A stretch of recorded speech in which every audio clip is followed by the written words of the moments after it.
శ్రీరామ్ సాగర్ మునుపటి శ్రీరామ్ సాగర్ కాదు అధ్యక్ష, అది దాని నుంచి కొన్ని వేల గ్రామాలకు మిషన్ భగీరథ కనెక్షన్ పెట్టినాం, వాళ్ళకు మంచినీళ్ళు రావాలి. దానికోసం ఏం చేసినాం అధ్యక్ష, శ్రీరామ్ సాగర్ పునరుజ్జీవ పథకం పెట్టాం. ఎప్పుడైతే కాళేశ్వరం నుంచి మీద నుంచి నీళ్లు రావో అప్పుడు దీని నుంచి ప్రాణహిత నుంచి తీసుకుని పోయి దానిలో పోసేటట్టు పెట్టినాం. అది మీకు తమాషాలాగా అనిపిస్తుంది. మీకు రైతుల బతుకు తెలిస్తేనా, బతుకు విలువ తెలిస్తేనా, పంటల విలువ తెలిస్తేనా? మొన్న ఏమైంది అధ్యక్ష, 1.5 నెల కాలం సుక్క వర్షం బల్లే.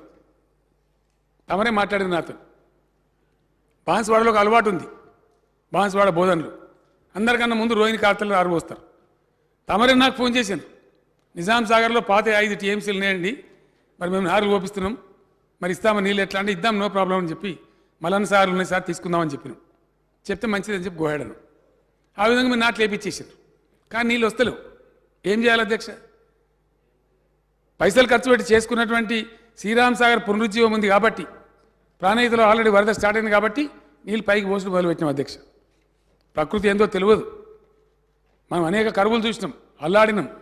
అదే ఎస్ఆర్ఎస్పీ ఎండిపోయి మొసళ్ళు బయటకు వచ్చి చచ్చిపోయినాయి అధ్యక్ష. శనగ పంటలు వేసిన రైతులందరూ. వీటన్నిటిని అనుభవాల దృష్ట్యా ఎస్ఆర్ఎస్పీ ఆయకట్టు ఎట్టి పరిస్థితులలో దాన్ని నీళ్ళు అందాలి అని మిడ్ మానేర్ పై వరకే ఎస్ఆర్ఎస్పీని పరిమితం చేసుకున్నాం.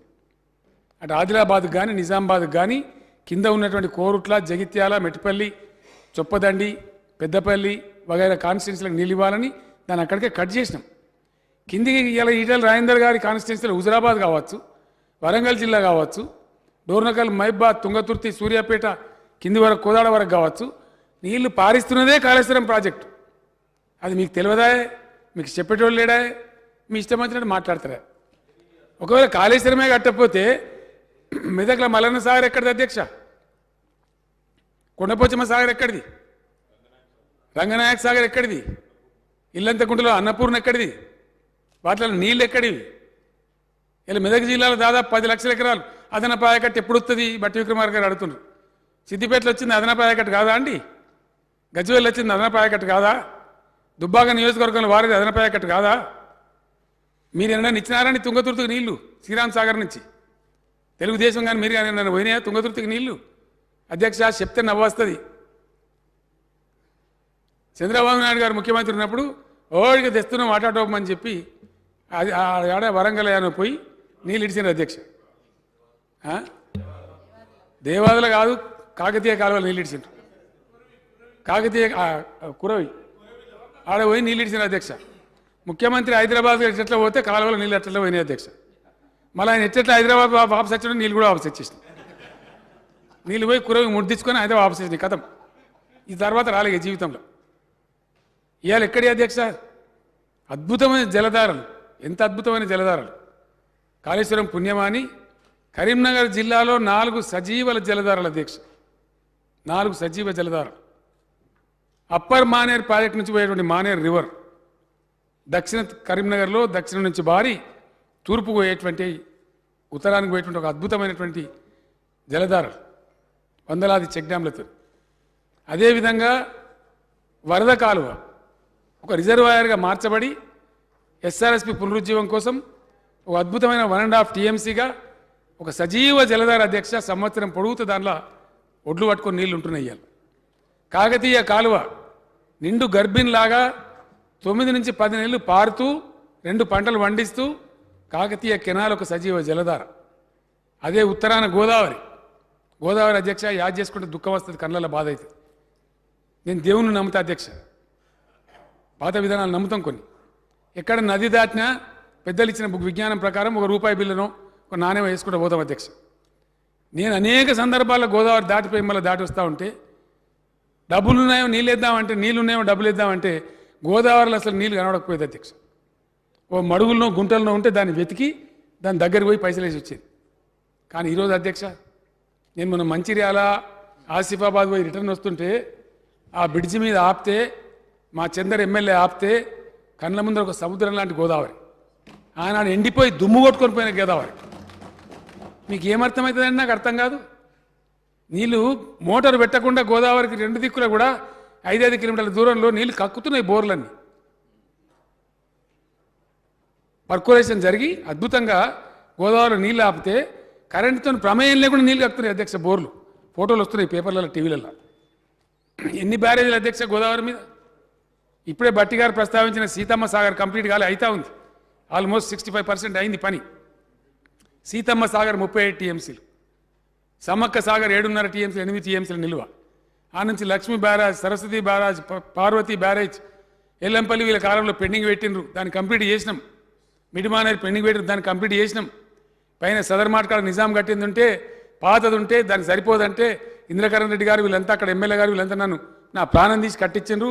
సదర్ మాట కంప్లీట్ అయిపోయింది. దాని ద్వారా కూడా బ్రహ్మాండమైన నీళ్ళు వచ్చే పరిస్థితి. ఇన్ని బ్యారేజీలు కట్టినాం మేము గోదావరి మీద. 250 కిలోమీటర్ల గోదావరి నది 9 ఏళ్ల కింద దుమ్ము మాత్రమే కనబడే గోదావరిలో 250 కిలోమీటర్ల సజల సుజల గోదావరి 100 టీఎంసీల నీళ్లు తేలుకుంటున్నాయి అధ్యక్ష. 100 టీఎంసీ వాటర్. వాళ్ళు సొంతంగా చూసినో లేదో నాకు తెలియదు. దాన్ని పోతామంటే చెప్పి ఆ ఎమ్మెల్యేలను కలిపి మిమ్మల్ని కూడా కలిపి పంపిస్తాం, చూసిరాని మంచిగా మీరు కూడా పై చేసి దండం పెట్టిరాని. ఇవాళ కనబడుతుంది అధ్యక్ష, కళ్ళకి కనబడుతుంది. అది వేస్ట్. ఎవడో ఒక వెకిలి పేపర్ కూడా రాస్తారు అధ్యక్ష. ఏమైంది అధ్యక్ష? మేము మనం నీళ్ళు పోసినాం. ఎన్ని జస్ట్ 5-6 టీఎంసీ పోసినాం అంతే. కాలం వచ్చింది, భగవంతుడు మంచి వర్షాలు పడ్డాయి. నేను చిత్రీకరించిన అధ్యక్ష మా ఫ్రెండ్స్తో మాట్లాడుతూ, ప్రాణహిత నీళ్లను కింది గోదావరి నీళ్ళను మీది గోదావరి పోసే వరకు గోదావరి తల్లి కోపం వచ్చింది, ఉప్పొంగింది, మన ఎస్ఆర్ఎస్పీ నిండింది అధ్యక్ష. తమాష ఏంటంటే దాని మీద జైక్వాడ్ అని ఒక ప్రాజెక్ట్ ఉంటుంది అధ్యక్ష మహారాష్ట్రలో. ఇప్పటి వరకు కూడా 45 టీఎంసీలే ఉన్నది. ఓన్లీ 45 టీఎంసీ ఉన్నది అధ్యక్ష. జైక్వాడలో నీళ్ళు రాలే. మధ్యలో కురిసినటువంటి నీళ్లు మన కడెం ప్రాజెక్టు, మన రకరకాల గడ్డెన్నవాగు ప్రాజెక్టు, మన స్వర్ణ ప్రాజెక్టు వంగితే అవన్నీ వచ్చి గోదావరిలో చేరితే బ్రహ్మాండంగా అన్ని ప్రాజెక్టులు మనకి నిండిపోయి. ఈ కిటుకు తెలియక, ఈ రహస్యం తెలియక, దాని నిర్వహణ తెలియక, దాని గురించి అవగాహన లేక ఎవడో ఒక పిచ్చి పేపర్ అడిగో రాస్తారు అధ్యక్ష. పూర్తి విషయం నిలువెల్ల విషయం పెట్టుకున్న కొన్ని పేపర్లు ఉన్నాయి, రకరకాలుగా వ్యతిరేకిస్తారు. ఎవడో ఇంకో పిచ్చి మీద కూడా మనకి ఏమి ఈక తెలియదు తొక్క తెలియదు. మన ప్రాంతం మనిషి కాదు, మన స్టేట్ మనిషి కాదు. ఆయన కాళేశ్వరం వేస్ట్ అండి. మరి ఏది వేస్ట్? ఇక్కడ బుర్ర కావాలి అధ్యక్ష విషయాన్ని అర్థం చేసుకోవడానికి. ప్రతి ప్రభుత్వానికి కొన్ని ప్రాధాన్యాలు ఉంటాయి అధ్యక్ష. గోదావరి కృష్ణ 2 నదులు పారుతాయి 100 మీటర్ల లోపు అధ్యక్ష. దయచేసి అందరూ యుఎంఎల్ఏలు కూడా వినాలి నేను కోరుతున్నాను. 2 నదులు కూడా పారే river bed level 100 meters below ఉంటుంది మహారాష్ట్ర నుంచి తెలంగాణకు వచ్చే వరకు. మనం నిలబడి ఇప్పుడు మనం కూర్చొనున్న ఈ అసెంబ్లీ, ఈ హైదరాబాద్ సిటీ 535 మీటర్స్ లెవెల్లో ఉంటుంది అధ్యక్ష. అటు దక్షిణం నుంచి ఉత్తరం నుంచి 2 దిక్కులకు ఇట్లా లేస్తూ వచ్చి హైదరాబాద్ వచ్చేవరకు 535 మీటర్స్. మళ్ళీ తూర్పుకు వాల్ ఉంటుంది అధ్యక్ష. కృష్ణా గోదావరి 2 కూడా భారతి. ఈ సిచ్యువేషన్ గమనించే మరి ఆయనకు ఆ రెడ్డి రాజులకు కాకతీయ రాజులకు ఎవరు బుద్ధి చెప్పిర్రో ఏందో కానీ దీన్ని గమనించే వాళ్ళు ఆనాడు 75,000 ట్యాంక్స్ కట్టారు అధ్యక్ష. ఇక్కడ పడ్డ వర్షం ఆగాలి, చెక్ కావాలని చెప్పి ఆ రకంగా జరిగింది. దీనికి నీళ్ళు రావాలి. ఎట్లా వస్తాయి అధ్యక్ష? తమాషాలు చెప్తే, కథలు చెప్తే, గోళీలు ఆడుకుంటూ కూర్చుంటే వస్తాయా?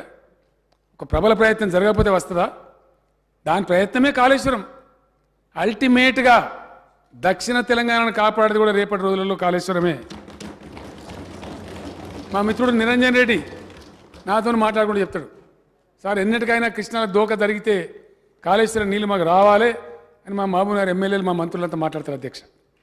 తప్పక వస్తుందా? గండిపేటలో గ్రావిటీతో వస్తున్నది. అక్కడి నుంచి చిన్న ఒక్క లిఫ్ట్ పెట్టుకుంటే మహబూబ్నగర్లో పడుతుంది. మీరంతా రందిపడకుండ్రి, అల్టిమేట్గా మనం తీసుకుందాం, కొండపోచమ్మ నుంచి మీకు అవకాశం ఉందని చెప్పి వాళ్ళకి పదే నేను చెప్తా ఉన్నా. ఇలా రంగారెడ్డి జిల్లా, పాత రంగారెడ్డి జిల్లా, అదేవిధంగా మొత్తం పాలమూరు జిల్లాకు ఒక అద్భుతమైన వరప్రదాయిని మీకు నమ్మకం లేకపోవచ్చు కానీ 2-3 నెలల్లో నింపబోతా ఉన్నాం అధ్యక్ష.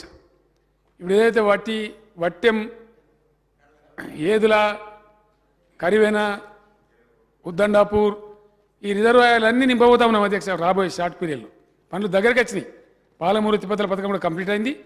బట్టి గారు చెప్పినట్టు రిహాబిలిటేషన్ కూడా అయిపోయింది.